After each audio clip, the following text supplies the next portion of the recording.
Si quieres ver a Dios, mira este video.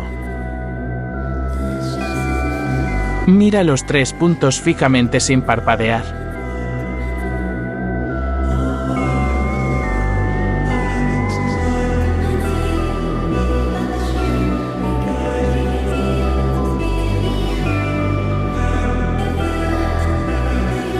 Luego mira hacia la pared y parpadea varias veces seguidas.